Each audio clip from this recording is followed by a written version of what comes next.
Hello, my name is David Green. I'm an independent distributor with Multipure and have worked with them for 35 years because it's the best filter on the market.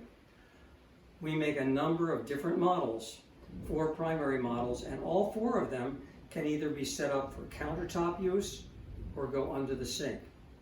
The question is, which one should you get?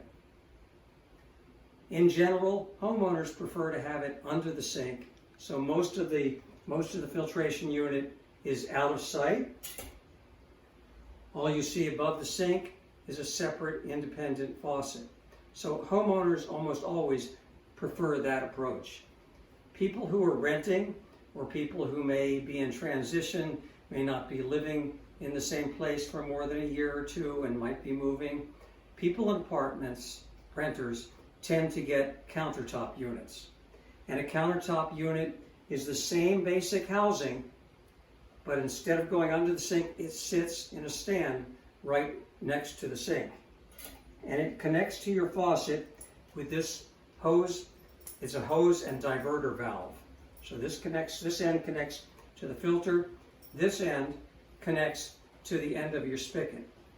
One caveat, it won't connect to a spigot that has one of those large head pull-out sprayers.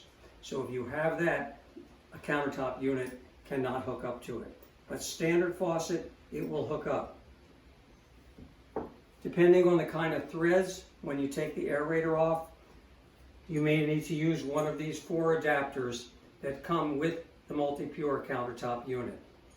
You can always get help by calling customer service or referring to the instruction manual.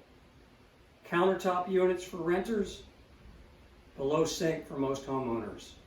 But you can choose which one will work better for you, and either way you're going to have the best water on planet Earth, and you'll be able to drink it anytime you get thirsty, like I am right now.